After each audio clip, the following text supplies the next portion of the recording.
5, 4, 3, 2, 1, 0.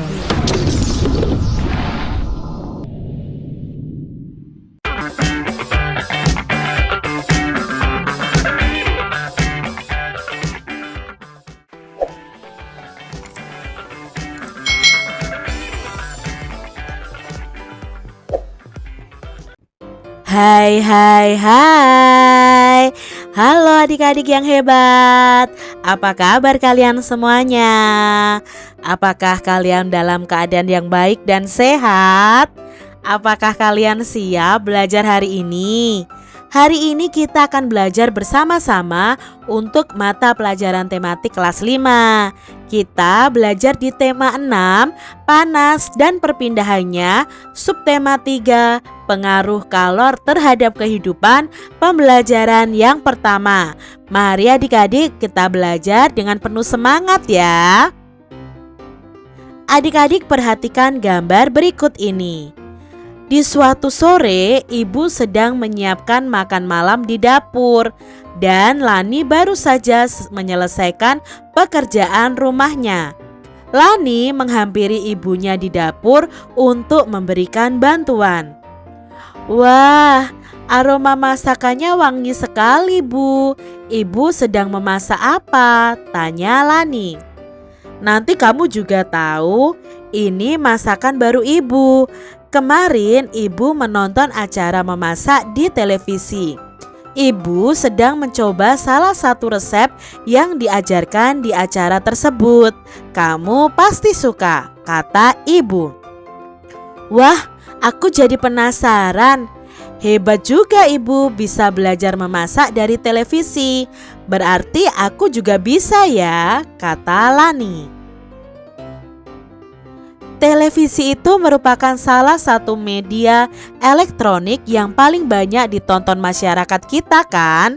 Ada banyak informasi yang bisa diperoleh dari televisi, termasuk informasi tentang memasak ini.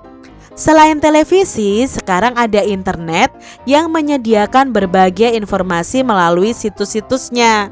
Yuk bantu ibu memasak. Tolong ambilkan spatula kayu itu untuk mengaduk sayuran yang sudah ibu masukkan ke dalam masakan ibu tadi ya Lani. Jelas ibu.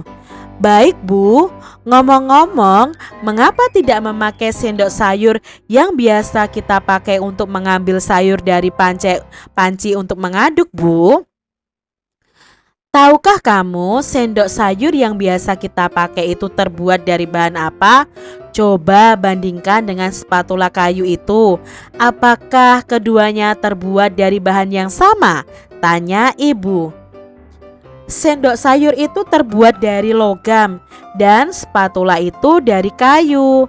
Lalu tanya Lani. Manakah yang menurut Lani akan mudah panas bila bersentuhan dengan kuah sayur yang mendidih di dalam panci itu? Sendok sayur dari logam atau spatula kayu? Tanya ibu. Ah, saya tahu Bu. Tentu saja sendok sayur logam akan lebih mudah panas. Saya tahu mengapa. Saat sendok logam itu mengenai kuah panas, panas dari kuah itu akan dialirkan melalui sendok logam itu, sehingga ia akan ikut panas. Itu konduksi kan? Jawab Lani. Ah, kamu mengamati dengan baik Lani. Jadi mana yang akan kamu pakai untuk mengaduk sayur itu? Spatula kayu atau sendok sayur logam?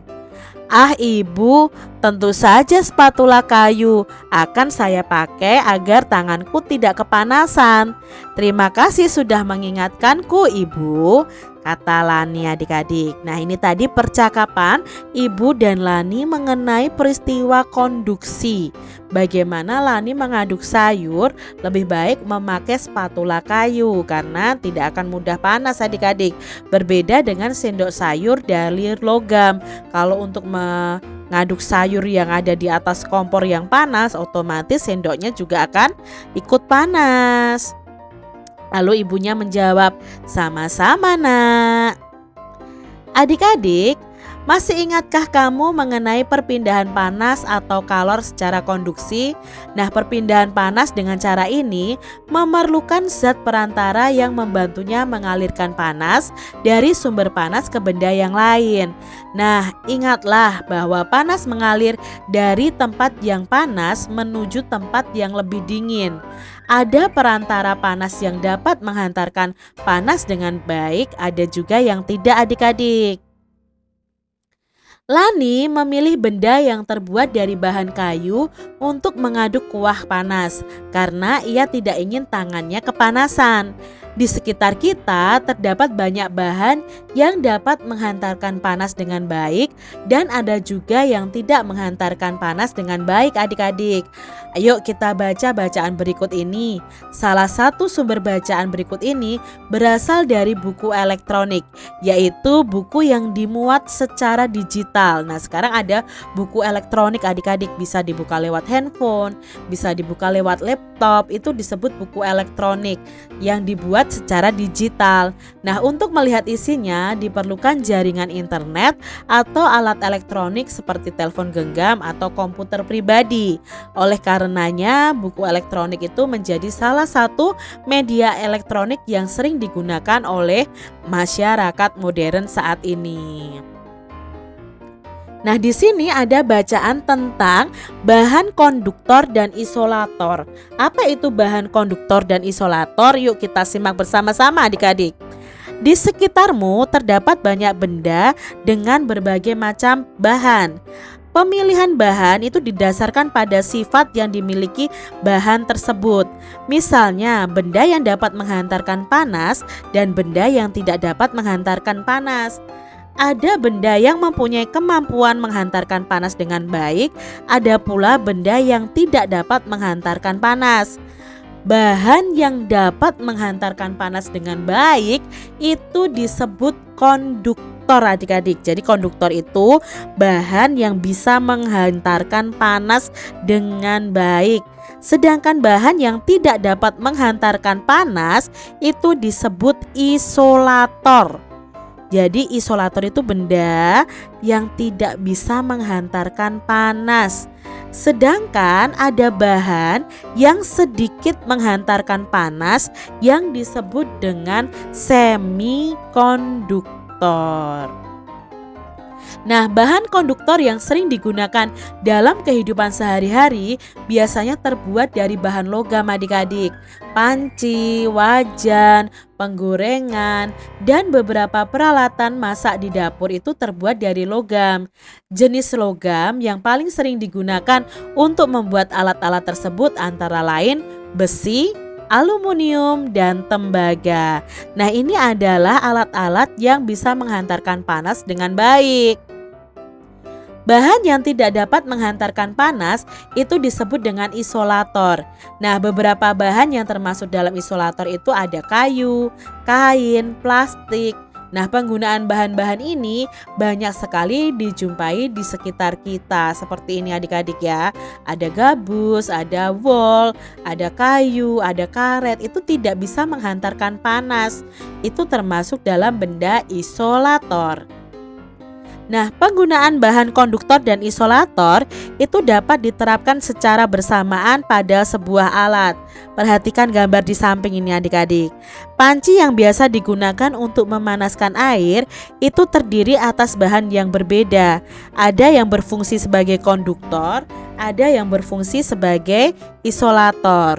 Nah, pada gambar tersebut terlihat bahwa penggunaan bahan isolator itu untuk mencegah panas dari sumber panas dialirkan ke pengguna panci. Nah, aliran panas berhenti pada bahan isolator karena bahan tersebut tidak dapat mengalirkan panas secara konduksi dari sumber panas. Nah, biasanya pada pemegang ini ya pemegang panci ini itu pakainya yang isolator adik-adik supaya tidak bisa menghantarkan panas. Lalu yang untuk pembuka tutup panci itu juga dari isolator.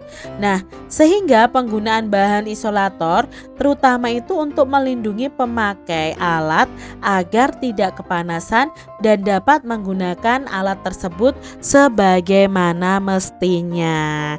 Ini tadi mengenai isolator dan konduktor. Adik-adik, perhatikan dengan seksama bacaan di atas dan kamu akan menemukan beberapa kata yang dicetak miring. Mari kita mencari tahu arti dari kata-kata tersebut di Kamus Besar Bahasa Indonesia. Lalu kita akan membuat 2 kalimat dengan menggunakan kata-kata tersebut adik-adik. Contohnya di sini ada kata bahan, menghantar, dan konduktor. Bahan itu artinya barang yang akan dibuat menjadi satu benda tertentu. Nah, contoh kalimatnya di situ ya, panci terbuat dari bahan aluminium. Bahan konduktor biasanya terbuat dari bahan logam. Lalu ada kata menghantar. Menghantar itu artinya mengirimkan atau membawa adik-adik. Contoh kalimatnya di sini, logam besi dapat menghantar panas dengan baik. Kalian bisa buat contoh yang lain ya. Lalu ada kata konduktor. Konduktor itu artinya benda atau bahan penghantar panas atau arus listrik atau suara. Nah, kalian bisa buat kalimatnya. Beberapa contoh bahan yang bersifat konduktor antara lain besi, tembaga, baja, dan aluminium. Kalian bisa buat contoh yang lain juga. Lalu dalam bacaan tadi ada kata bahan, semikonduktor, dan alat. Nah, bahan itu artinya barang yang akan dibuat menjadi satu benda tertentu. Nah, kalian bisa membuat panci terbuat dari bahan aluminium. Tadi sudah ya. Lalu ada semikonduktor. Semikonduktor itu bahan yang mempunyai daya hantar panas atau listrik antara konduktor dan isolator. Jadi hanya sedikit saja bisa menghantarkan panas. Nah, bahan semikonduktor itu bisa ditemukan pada berbagai komponen elektronika. Contohnya untuk bahan semikonduktor ini adalah germanium dan silikon. Lalu ada kata alat nih adik-adik. Alat itu artinya adalah benda yang dipakai untuk mengerjakan sesuatu atau bisa juga disebut perkakas atau perabotan. Nah, kalimatnya kalian bisa membuat isolator itu melindungi pemakai alat agar tidak kepanasan. Panci, wajan, dan kompor termasuk alat-alat dapur. Berdasarkan bacaan di atas, tentukan hal-hal penting dari setiap paragraf bacaannya. Nah, kita akan buat dalam tabel seperti ini adik-adik. Pada bacaan tentang konduktor dan isolator tadi, di paragraf 1 hal pentingnya adalah di sekitar kita itu banyak benda dengan berbagai macam bahan. Pemilihan bahan itu berdasarkan sifat yang dimiliki bahan tersebut. Lalu bahan yang dapat menghantarkan panas dengan baik disebut dengan konduktor. Bahan yang tidak dapat menghantarkan panas disebut isolator. Bahan yang sedikit dapat menghantarkan panas itu disebut dengan bahan semikonduktor. Itu di paragraf 1.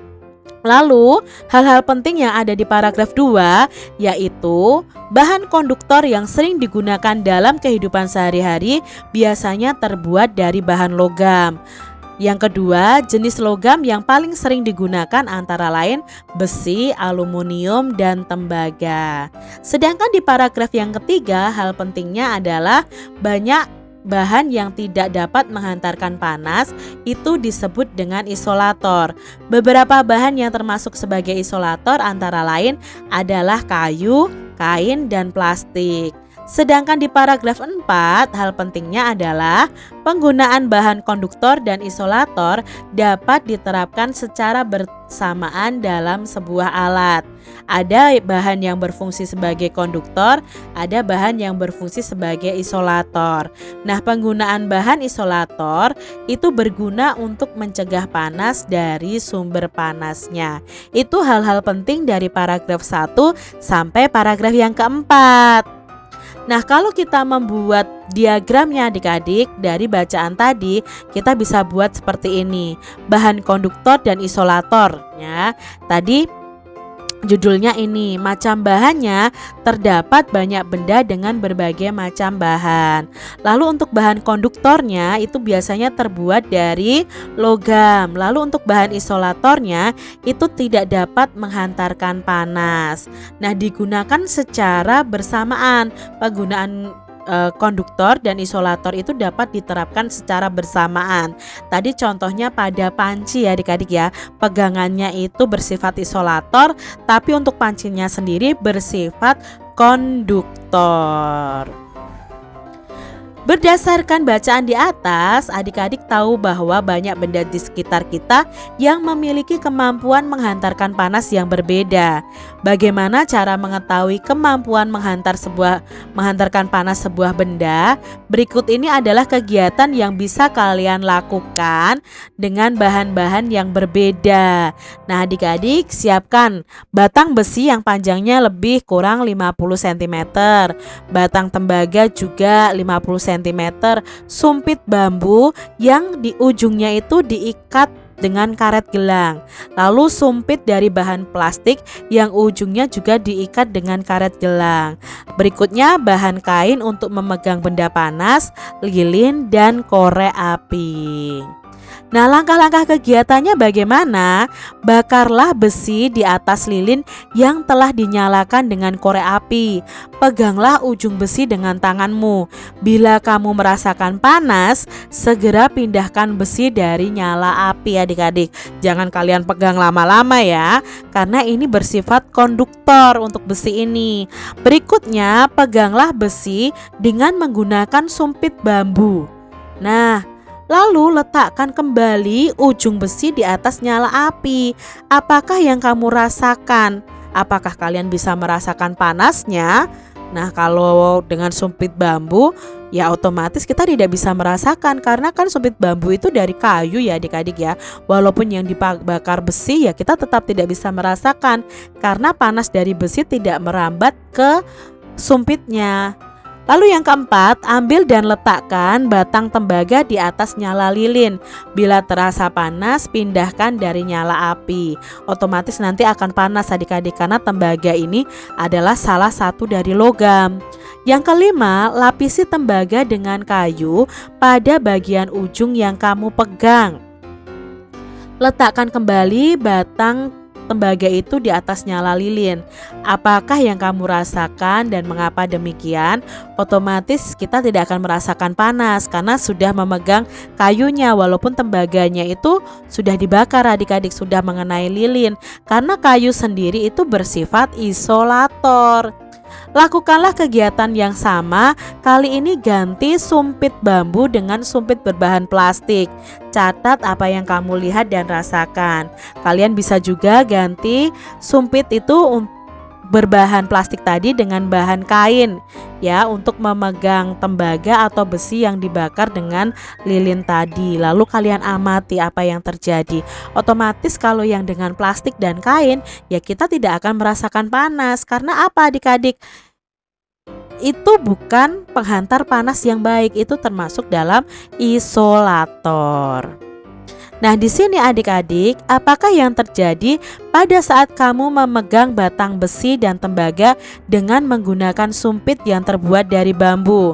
Nah, tangan tidak merasakan panas ya adik-adik dari lilin yang mengalir melalui besi dan tembaga. Mengapa demikian? Ya karena sumpit bambu itu merupakan isolator sehingga tidak mampu menghantarkan panas. Apakah yang terjadi pada saat kamu memegang batang besi dan tembaga dengan menggunakan sumpit dari bahan plastik?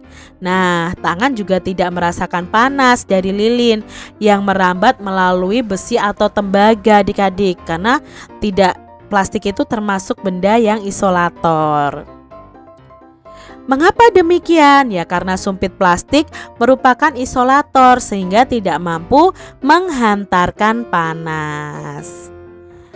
Apakah yang terjadi pada saat kamu memegang batang besi dan tembaga dengan menggunakan bahan kain? Nah, untuk bahan kain juga sama, tangan tidak merasakan panas dari lilin yang merambat melalui besi atau tembaganya. Mengapa demikian? Ya karena kain handuk atau kain itu merupakan isolator sehingga tidak mampu menghantarkan panas. Pada percobaan di atas, bahan manakah yang berfungsi sebagai konduktor adik-adik? Ya, yang berfungsi sebagai konduktor adalah besi dan tembaga.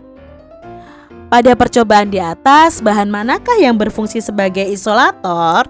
Tentu yang berfungsi sebagai isolator adalah kayu, plastik, dan kain handuk. Tadi ada bambu juga ya, sumpit bambu tadi. Sebutkan paling sedikit 3 bahan yang berfungsi sebagai isolator. Bisa styrofoam, kertas, karet, kayu. Ya adik-adik ya, kain itu merupakan bahan-bahan yang bersifat isolator. Nah, apa kesimpulan dari percobaan tadi? Kesimpulannya, tidak semua jenis bahan itu dapat menghantarkan arus listrik dan panas dengan baik. Ada bahan yang dapat menghantarkan panas dengan baik, ada pula bahan yang sangat buruk menghantarkan panas. Nah, bahan-bahan yang sangat baik, daya hantarnya itu disebut konduktor. Sedangkan yang sangat buruk, daya hantarnya disebut dengan isolator. Itu tadi kesimpulannya adik-adik. Demikian tadi adik-adik pembahasan kita di tema 6, subtema 3 pembelajaran yang pertama. Semoga video pembelajaran ini bermanfaat untuk adik-adik semuanya. Dan sampai jumpa lagi di video pembelajaran Kak Citra selanjutnya. Tuhan memberkati. Jangan lupa tekan tombol subscribe, lalu tekan loncengnya, tekan juga tombol like, lalu share ke media sosial kalian. Jangan lupa untuk ikuti media sosial Kak Citra. Terima kasih.